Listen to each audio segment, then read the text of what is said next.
और ये लोग कहते हैं कि हमें, इसके अंदर आपने ध्यान दिया होगा एक नारा लग रहा है कि हमें आज़ादी दो। आपको कौन सी आज़ादी चाहिए? आपको जंतर मंतर पे प्रोटेस्ट करना था, आपको परमिशन मिली। आपको लखनऊ में प्रोटेस्ट करना था, आपको परमिशन मिली। इससे ज्यादा आपको वहां पे भीड़ लगानी थी, आपको परमिशन मिली। आप वहां पे रह रहे हो, आप वहां पे प्रोटेस्ट कर रहे हो, आप वहीं पड़े हो, आपकी भीड़ आ रही है, आप सब चीजें। इससे ज्यादा आपको कौन सी आजादी चाहिए? डेमोक्रेटिक कंट्री है, राइट टू स्पीच है, राइट टू हर चीज का है आपके पास।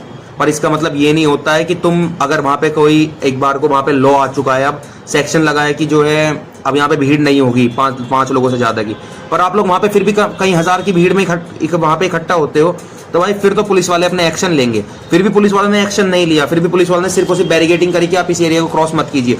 बट वहां पे एक कॉकरोच निकल के आता है, वो लोग स्प्रे मारते हैं पुलिस वालों की आंखों में। उसके बाद उस पुलिस वाले, उस स्टूडेंट को जब वो खींचते हैं तो वहां से जो है एक ये कॉकरोच जनता पार्टी वाले वीडियो बना कहते हैं कि स्टूडेंट्स को मार रहे हैं। ये चीज गलत है, आप वीडियोस के ऊपर मत जाइए। ये सिर्फ और सिर्फ आपका ब्रेन वॉश करने की कोशिश है। छोटी छोटी क्लिप्स काटी जाती हैं हर चीज के अंदर जिसमें आपका ब्रेन वॉश होता है। अब मैं कोई इसके ऊपर बात नहीं करूंगा जो मैंने वीडियोस देखे, मैं बात करूंगा फैक्ट्स के ऊपर। वहां पे एक लेडी आती है जो कहती है, मेरे पास, मैंने पूरी की पूरी चीजें के बारे में देखने के बाद जब लिखा है, मैं कोई बिना उसके नहीं। अब वहां पे एक लेडी आती है, वो लेडी आके कहती है, भारत माता अगर आपकी भारत माता आपकी माँ है तो आपका बाप कौन है? अब ये लोग अपना बाप ढूंढ रहे हैं। मतलब तुम लोग अपने देश की इज्जत नहीं कर सकते, तुम लोग और क्या करोगे? तुम लोग इस देश का रहते हो, इस देश का खाते हो, और तुम्हें उसके बाद इसकी बेइज्जती भी इसी देश की करनी है। ठीक है, ये तो एक हो गई। उसके बाद आपको वहां पे आती है हमारी जो है, हमारे आते हैं कुणाल कामरा, जो लोग कहते हैं कि सीता के पति का नाम लेके नीता के पति का काम चल रहा है। तो भाई यहाँ पे आप लोग नीट के बारे में बात करने आए थे, ना कि नीता के पति के बारे में बात करने आए थे। नीता के पति, आप कुछ भी चल रहा हो, आप उस चीज को बाद में, आप उस चीज का मुद्दा उठा सकते हो, पर जब आपका नीट के पेपर का मुद्दा है तो आप उस चीज के बारे में बात कीजिए। वहां पे आप लोग कहते हो कि नीता के पति का काम चल रहा है। नीता के पति ने पेपर लीक कराया है, बताइए कौन सा इसमें अंबानी जी का कौन सा रोल था कि आप उसके अंदर नीट पेपर के अंदर उसको उनका मुद्दा लेके आते हैं? क्योंकि ये सिर्फ और सिर्फ इस टाइम एजुकेशन सिस्टम का मुद्दा बन ही नहीं रहा है, ये मुद्दा बन चुका है आपका इस टाइम पे पॉलिटिकल पार्टीज का। स्टार्टिंग में जो है इसका सीजेपी लीडर कहता था कि हम लोग इस चीज को पॉलिटिकल रूप नहीं देंगे, बट इस टाइम पे अलग ही दिख रहा है कि ये चीज पॉलिटिकल मुद्दा एक बन चुकी है। यहाँ पे आप पार्टी के लोग आते हैं, यहाँ पे कांग्रेस के लोग आते हैं, यहाँ पे सपा के लोग आते हैं, यहाँ पे हर पार्टी का कोई ना कोई लोग आता है। क्योंकि मैं ऐसा नहीं कहूंगा कि भाई देखो, जब आपकी पार्टी पावर में नहीं होती है, एक दूसरी पार्टी उस टाइम पे सेंट्रल में पावर होती है, तो हर इंसान दूसरे का कहीं ना कहीं कट करने की कोशिश करता है। बट एटलीस्ट आप उस चीज को एजुकेशन सिस्टम पे बात करने आ रहे हैं, आप कोई भी पार्टी वहां पे आके बात कर रही है, कम से कम आप कीजिए तो एजुकेशन सिस्टम के बारे में बात।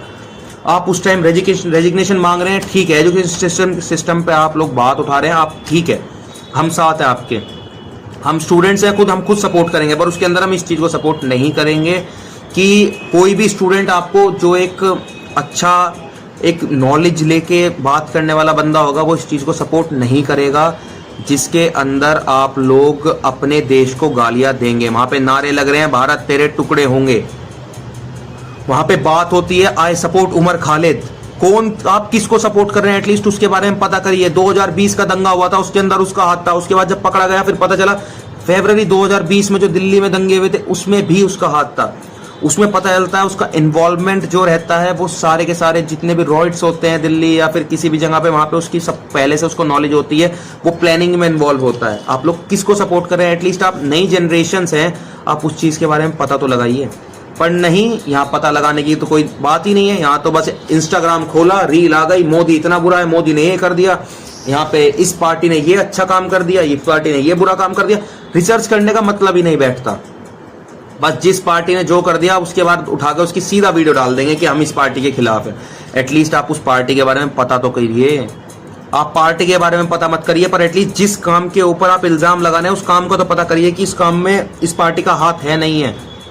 ठीक है, वहां पे लोग बैठे हैं कि इस टाइम पे वहां पे मुद्दा कुछ नहीं है, वहां मुद्दा एलजीबीटी वाले अपना मुद्दा उठा रहे हैं, मेरा लिंग मेरी मर्जी। आप इसमें मेरा लिंग मेरी मर्जी का बात कहां से आता है? इसमें एजुकेशन सिस्टम कहां से आता है? एजुकेशन सिस्टम से आपकी बात हो रही है कि एलजीबीटी वाले अपना अलग एक मुद्दा उठा के बैठे हैं, वहां पे पार्टी वाले अपना एक अलग मुद्दा उठा के बैठे हैं। क्या करना चाह रहे हो? तुम कुछ नहीं कर पाओगे। तुम उसके बाद सिर्फ और सिर्फ यही चीज होगी, तुम लोग पुलिस वालों पे अटैक कर रहे हो, पुलिस वाले तुम पे अटैक कर रहे हैं। क्या वो है उनका? तो भाई उनके पास तो ऊपर से ऑर्डर्स है, जब तुम लिमिट क्रॉस करोगे वो लाठी चार्ज करेंगे। और जो कि हो रही है तुम लोगों के ऊपर, अच्छी चीज हो रही है कि तुम लोग इस टाइम पे तुम्हारे ऊपर लाठीचार्ज होगी, तुम्हें खुद नहीं पता है, तुम एक ब्रेन वॉश जो रोबोट्स हो, जिन लोगों को सिर्फ कुछ नहीं पता, एक चीज एक मुद्दा है उसके पीछे तुम चल दिए, भेड़ चाल वाले इंसान हो तुम लोग, ठीक है।